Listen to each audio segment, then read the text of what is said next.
Calling all hunters and outdoor enthusiasts. It's time to discover the difference with Alpin Optics. When it comes to premium optics, Alpin is where form meets function. Their state-of-the-art devices are built for those with the highest demands. As dedicated hunting enthusiasts and nature observers, Alpin understands that you need 100% reliability when out in the wild. With Alpin, you won't have to compromise.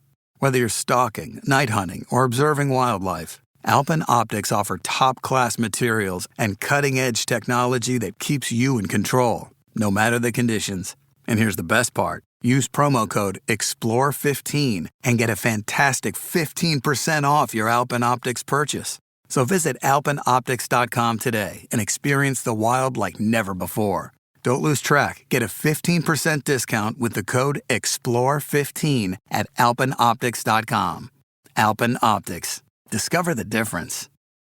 If you're a last-minute gift shopper, then Instacart is your holiday rescue app this season. No more tracking packages, no more trips to the post office, and no more Christmas gifts arriving in February. Instead, you can just download Instacart to order gifts like beauty, tech, and gourmet goods from local stores and get them delivered in as fast as 1 hour. Plus, right now, you'll get free delivery on your first 3 orders. This offer is valid for a limited time. $10 minimum per order. Additional terms apply. Must be 21 plus to purchase alcohol where available.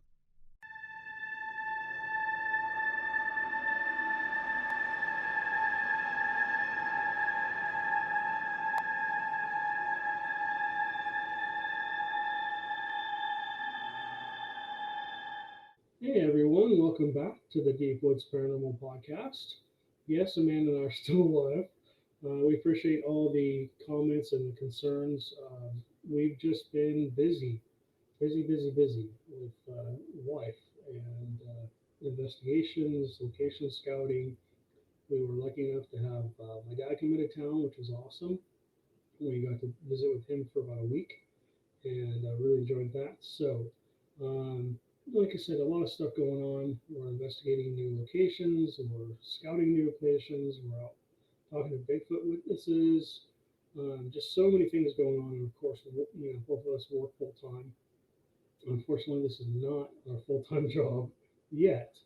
But with your help, maybe we can blow up our YouTube channel. And if you could go over there and subscribe, I appreciate it. And maybe this will become our full time job. Anyway, so that's what we've been doing. Lots of location scouting, lots of stuff going on, lots of stuff coming down the pike. People asking, hey, what are you doing for Halloween? Well, we're going to be going out to a cool new location we've never been to. It's about 4 hours from here. And we're going to be going out and investigating a haunted hotel, which, every year, Amanda and I go out to different said to be haunted locations. We stay the night and we see if we experience anything. Well, this time we're going to go out and actually investigate with the owners, which is going to be awesome. I don't know how many paranormal investigators are actually coming with us, but we're going to be spending the night there. We're going to have DVR cameras up everywhere. We're going to be basically doing EVP sessions. We'll do spirit box sessions. We'll do K2 sessions, and we'll just see who and what we can make contact with. This is a very famous location. Been investigated by ghost hunters, ghost adventurers, and other real popular paranormal groups and ghost hunting groups. So we'll just see if we're lucky enough to get anything. We have a lot of other investigations. We're in the process of setting up. We're in negotiations with a lot of businesses in virgin territory. So, when you go into these locations, you just never know what, if anything, you're going to get. I mean, you could have floodgates open, like what happened to us down at the cafe. That show will be coming up here in the next couple months. Probably we'll be airing that. Lots of evidence from there. I think we got 3 or 4 full body apparitions in a year-long investigation into that location. That was Smitty's Cafe. Unfortunately, they have moved locations. They're no longer there, so our research there has ended. But that was a place we would go like once a month to investigate and do research. And that place, every time we were there, it seemed like something happened. Somebody had a personal experience. Somebody had something happen. It was like multiple things happen. It was never just like, oh, you had one experience. We had 2 experiences. It was always like a ton of experiences. K2s will let out in response to our questions and stuff like that. So that'll be coming down the pike. Other things going on. More Bigfoot research. Like I said before, we've been interviewing a lot of potential Bigfoot witnesses. We've also been talking to a lot of other paranormal groups, Bigfoot research groups. Bear with me, I'm going to take a sip of coffee here. And we've been talking to them about the San Houston National Forest, and recently some other places have come to light, and places, they're just virgin territory. Nobody really has investigated those locations before. So we're being really, really, really careful with what we're doing, how we're doing our investigations. We want to set up more locations like Joe's, where, I don't know if you've seen the Joe's show, but all that evidence and all that documentation of Bigfoot activity happened over about a year and a half's time. More and more witnesses came forward that lived on this property or were there when something happened, and unfortunately, a lot of them didn't want to come on camera. But we did have a lot of personal experiences ourselves. I must have seen half a dozen Bigfoots on this property. So, that said, like if you watch my last video, I'm not going to give away the location of where we were, but that location is possibly a juvenile Bigfoot location. It is right next to a river. There's a crop ton of deer down there. And if you watch the show, when I was first driving down there, I had deer all on my left side, and I counted like 40 of them. I just stopped counting because there's so many of them.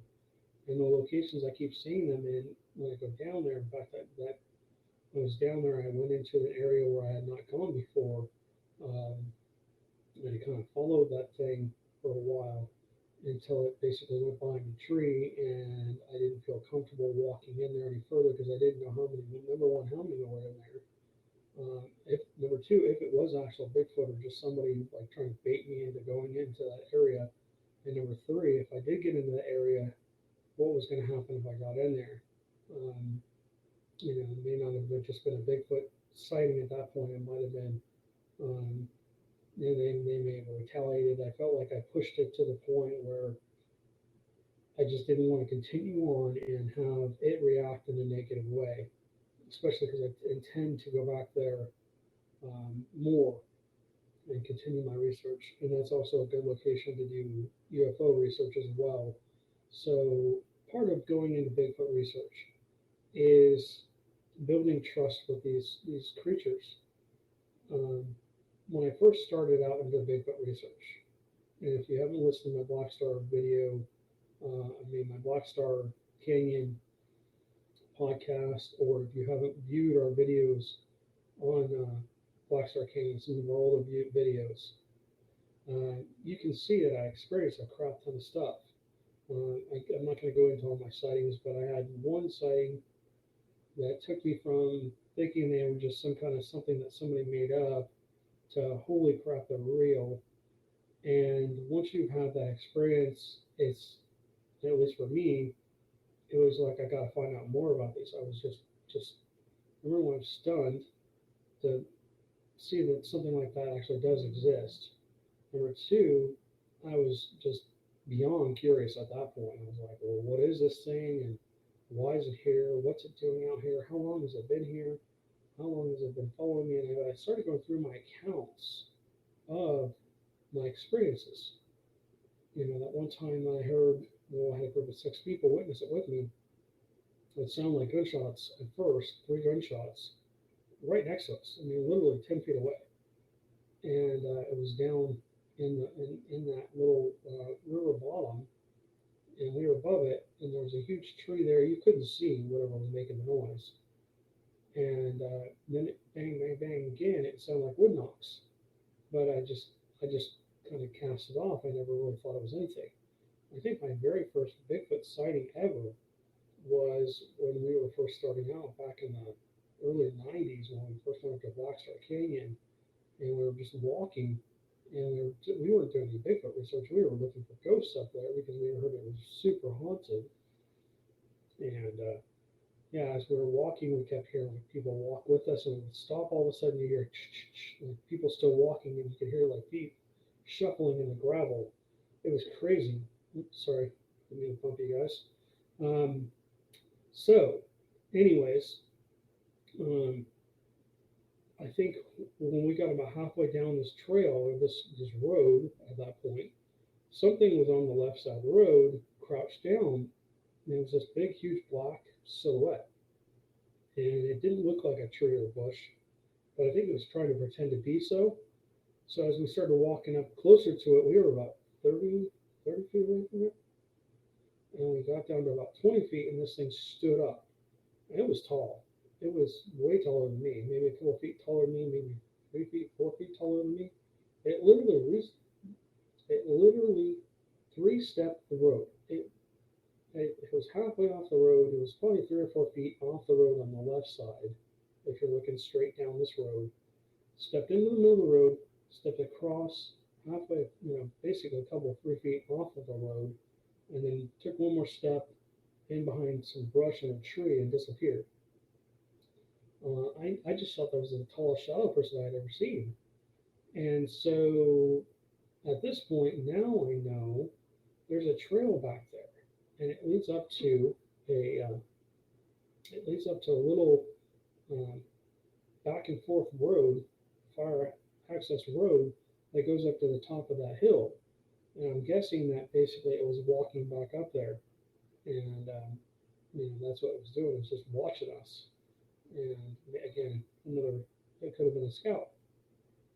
But anyway, so that's what that was intriguing. That kind of piqued my interest. But one of the questions people ask me: do you believe in the Patterson-Gimlin film? The answer to that is yes, I do. I do believe that. The reason I believe that, again, with all my sightings I've had over 40 in my lifetime, and I'll get into that in a second. But essentially, I was walking out of the same canyon, Black Star Canyon, 2 o'clock in the morning, and was actually ghost hunting. I hadn't had any activity all night, no audio, no K2 hits, no nothing, right? Walking out, and I just felt like I was being watched. And so I started scanning, and on the left side is this big open field with brush, of course, and trees and debris and all other stuff. And it's pretty much open. I mean, it's pretty clear. I mean, you can see all the way back to the trees that are about 100 feet away. And there's a path there. There's an old, um, it's an old farm, essentially. And there's old pens, basically, for horses that are still set up there. It's a cool location. And the Spanish basically were there. I think they was from the Spanish times, or it was from when they were mining low-grade coal out of Black Star Canyon. One of the two, or maybe it's something else completely. But that's a horse corral. And next to it is a bush, and then there's a path, a walking path. That would have been like a driveway, if you will, that goes up to the top of that little hill. And so I'm looking off to my left, expecting to see a deer or something, because I just felt like I was being watched. So I had a big, heavy-duty flashlight with me that had about 2,000 lumens. It was like a car light. And I've kind of talked about this on my previous podcast, but so I start shining my light across there, and I spotlight this thing just down there. And it's about my height and my shape. I'm 6'2", about 280, 290. This thing was tall and lanky. It looked like a monkey, a very, very tall monkey or a hairy person, just standing there. And it looked at me, and I looked at it, and it basically just stood there. And I'm pretty sure it didn't like being spotlighted, but it basically took one step. And as it took that step, it did the whole Patterson-Gimlin film thing. It basically took a step, and as its arms were spread forward and back, and its legs were spread forward and back, and almost in like a straight pattern, almost like it turned sideways. It couldn't turn its head. It turned its whole shoulders, glanced at me, and then basically took one more step, and then one more step, and then disappeared. It covered about 30 feet. If I had been able to, if I had a camera that could have caught that night, I wish I could have gotten that on film. Because if you could have put that up next to the Patterson-Gimlin film, where it's walking, I would imagine maybe the size of the creatures would probably be way different. This one was probably way smaller than Patty, but I would imagine that the gapes, the way it walked, the way it did everything would be exactly the same. So that's why I believe in the Patterson Gimlin film. I watched the day after I'd that sighting. I went back and watched the Patterson Gimlin film, and I'm like, yes, that is exactly the same thing I saw. So yes, I do believe in the Patterson Gimlin film. Um, People talk to me about blob squatches all the time. Why do everybody get blob squatches? Well, there's multiple reasons. Give me 1 second, I'm gonna grab another sip of coffee. All right, let's open this can of worms. Blob squatches, um, in my belief, because I mean, if you've done paranormal research, you've gotten at least one or two blob squatches in your day if you're out in the field. If you're using trap cams, if you're just taking pictures into the brush, if you're trying to record something off in the distance, you've got a blob squatch. Um, so let's start with one of the main reasons I believe that people get blob squatches. Number one, well, the Bigfoot is behind something, brush, a tree, something. The camera is kind of like our eye. If I hold my hand out like this, I'm looking at the wall, but I'm looking at my hand. Let me do this way. If you're watching this on YouTube, you can see this better. So just put your hand out in front of your face, essentially about maybe a foot and a half away, and stare at the object that's beyond your hand. And you'll see that your hand's pretty much clear, and whatever's behind it is blurry. Well, it's not blurry; it's just not in focus. So imagine you have now take your hand and put your hand behind it, just a little bit behind it, and look at it. Your hand in front is clear. Your hand in back is out of focus a little bit. So I think Bigfoots know that if they stand behind things, it's going to be harder for number one us to see them. I don't think they really understand cameras. I think they really understand the fact that something's being pointed at them, maybe, and that probably makes them nervous and they freeze. I think they're naturally curious, but they're also scared of us, which is probably a good thing. Um, Unfortunately, humans are the day that somebody can actually get a Bigfoot, a live Bigfoot, or a Bigfoot body that we can get to somebody that can actually study it, um, and the government doesn't take it over, is the day that I think Bigfoot's probably, I don't want to say go extinct, but probably have a serious problem on their hands. And I think that's just going to stir up a lot of controversy and a lot of it's going to start a whole it's just going to start a whole problem. And so part of me thinks, it'd be really cool to prove Bigfoots exist. But the other part of me goes, because I'm more for protection of them. I don't want them to be harmed. I don't want them to be messed with. I want them to just do their thing and not be, yes, I do want to study them, but I don't want to interfere with them. I don't want to cause them problems. I would love to interact with them. I would love to have the opportunity to maybe live in a family group with them for a day or two, like Jane Goodall did, where she went and lived with the mountain gorillas. But I don't want them to be harmed. I don't want them to be put into zoos or put on display somewhere. I just don't think that's fair. You know, they're, they live in secrecy for a reason. Yeah. So, anyways, interlands. So, getting back to blob squatch. Another reason I think is people don't have their camera in focus, and people are now shooting with cell phones too. The quality of cell phones is pretty high. The picture quality has gotten a lot better, but think about 3 years ago, 4 years ago, 5 years ago. The camera, you're looking at a 2 or 3 or 4, or maybe a 5 if you're lucky, megapixel camera. What megapixels are is they're just little squares that are inside of the picture. And the more you kind of zoom in on them, the more they kind of get pulled apart, and that's why a picture gets blurry. Now there's more and more megapixels, and they get smaller and smaller and smaller. So inside this video camera, inside this picture that you're looking at if you're watching a YouTube channel, there's all these little squares that make up this picture in the video. And essentially, you can zoom in on it. The more pixels that are um, wow, the more pictures that are in this. Okay, so we're going to pick up where we left off. We were talking about megapixels in the cameras. So the more megapixels you have in a camera, the more you can zoom in on it without it getting blurry. And I think that a lot of the pictures you're seeing out there, a lot of pictures we're seeing out there, have been taken years ago. They're not. A lot of them are not new. If you've actually seen some of the newer footage that's come out from people taking pictures with cell phones and stuff like that, they're getting better. The people are actually not trying to take a picture of them. They're using their video camera. And if you're listening to this and you're looking for Bigfoot and you're using your phone, always record and turn your phone sideways, so you get a landscape photo, a landscape video of them. Try not to do the phone, and if you're watching on YouTube, you'll understand this. So don't have your phone like this. Have your phone like this, because when you do your phone like this, you get this skinny little picture.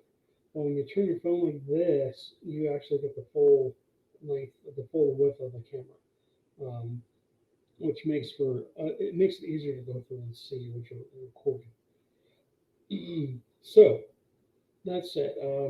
Another reason people get blob squatches is because they try and zoom in on the actual creature.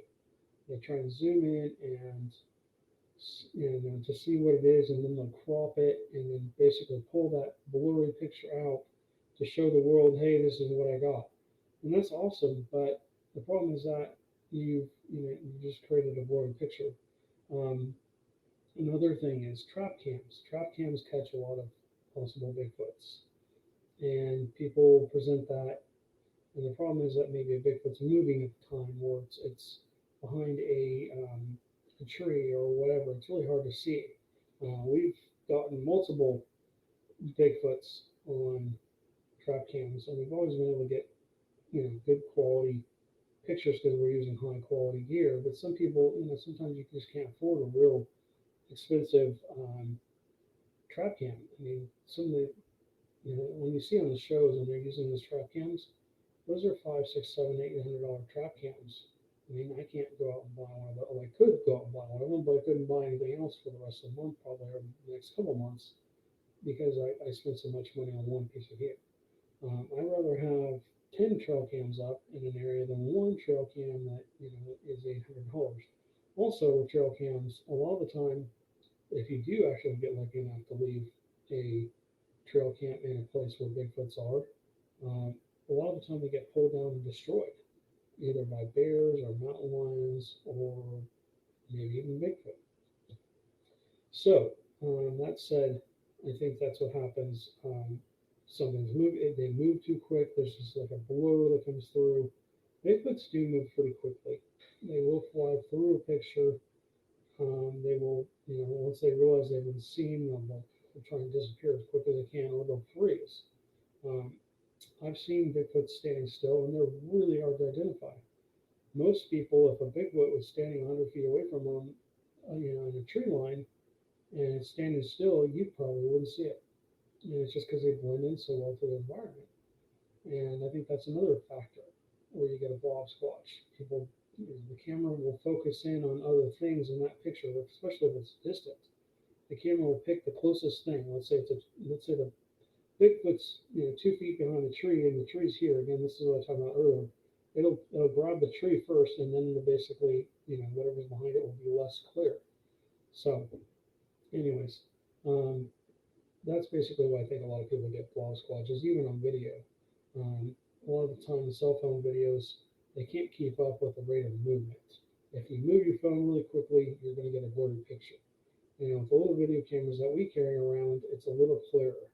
The cameras are set up they're set up for movement. They're sports cameras and stuff.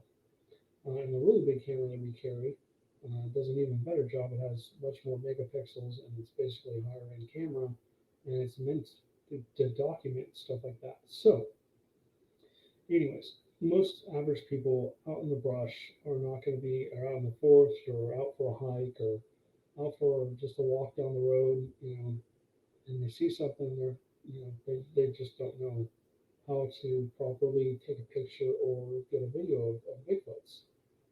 I mean, most of the time they're startled. Secondly, they're probably not expecting to see something and they're grabbing for this phone and this thing is basically turning and running. So, I think that's another reason that people basically get the back end of a Bigfoot. It's really hard to identify them from the back, especially if you can't really see the head or if there's. Well, I've noticed that a couple of times I've seen them, they always seem to look like they're zigzagging back and forth when they run. They don't just go straight ahead. They zigzag if they think they're being followed. I think that's just to throw you off their path. So I think that's what happens too. Is if this thing is zigzagging back and forth, and you're trying to get a picture of it, and they move pretty quickly, uh, I think that's why also people get Bigfoot, blob squatches of Bigfoot. So, um, you know, people are also asking, hey, what are you guys up to? What are you going to do next? We're also going to be doing a Halloween special. I think I talked about that already. So that'll probably be out maybe on Halloween night or a couple nights before. We're also investigating. We're going to be investigating more Bigfoot reports. Like I said before, I said this before. We're going to be talking about. We're talking to witnesses right now. Bigfoot witnesses. We're looking for new locations to research. We're getting into a lot of ghost hunting, virgin territory ghost hunting, which is double-edged sword because you go into these locations and you spend all this time and all this energy and all this money to get into them, and then you get no evidence. So, that's something that's going to happen too. Also, Man and I are doing a lot of location scouting. That'll be a new series on our YouTube channel. A lot of the time, you see people basically just set up to do an investigation, and then maybe you see them present evidence.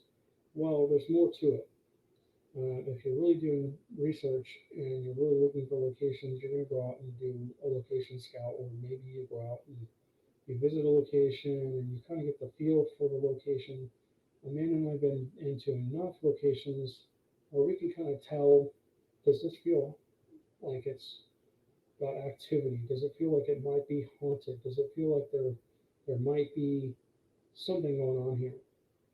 And then the next step is basically to try and make contact with either an owner or a manager that works there to see if you can get permission to investigate that location.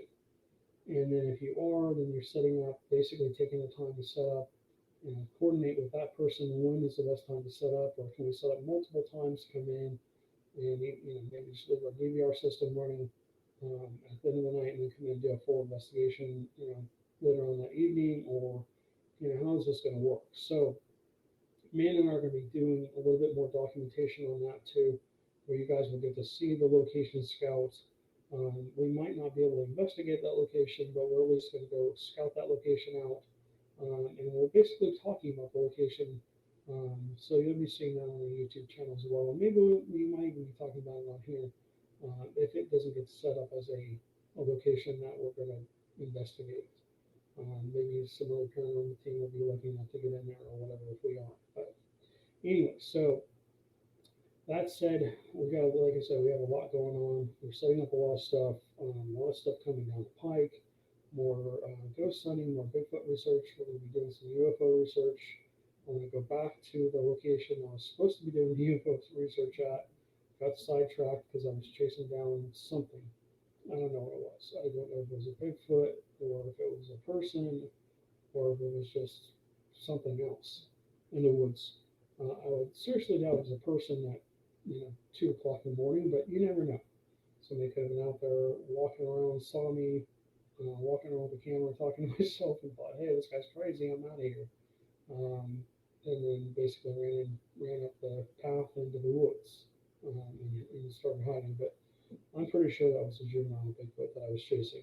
If you watch our last video on our YouTube channel, that's basically the video I'm talking about. But we also did some Facebook live stream too on that as well. So stay tuned to Facebook too, because sometimes we'll be doing live streaming. probably in front of the investigation. We're going to start doing a better job of putting a schedule out so people can say, hey, at this time, at this location, start time's this.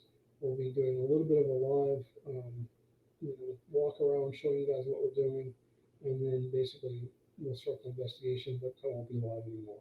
So, anyways, more live investigations coming, more live streams on Facebook, maybe even on YouTube. We'll see what happens. So stay tuned to that, and we'll keep everybody updated on what's going on with that. Like I said, we're just going to be setting up investigations like crazy now, especially going into October. So depending on the weather out here. So we'll see what happens in the next couple of days. The system is supposed to be coming in, but podcasts will now be coming out every either Thursday night or Friday night. I'm not sure. I apologize for the break in basically the break in podcasts. We'll be coming back on here shortly. We're going to start doing them probably every Thursday night or Wednesday night, and try to get them up for you guys on Thursday, Fridays from here on out. So that said, we appreciate you guys. Thank you guys all for listening. Thank you for your support, and please continue to support our not only our podcast, but if you can go over to our YouTube channel, we'd appreciate that too, and subscribe over there. If you enjoy our podcast, you'll enjoy our investigations, and there's just a lot of content there. We're trying to grow that into 1,000 subscribers, and once we do, we'll be doing some kind of major giveaway. I think when we get to 200 subscribers, we're also going to be doing a major giveaway, as well, and maybe at 400 or 500 as well, and maybe 750 or whatever. But maybe a hat like this. If you're watching our YouTube channel, you might be giving away hats. And we're working on getting T-shirts. Again, the shirts that we got just were not of the quality that I was happy with. So anyways, thanks guys. We appreciate you listening. You guys all have a great day and stay haunted.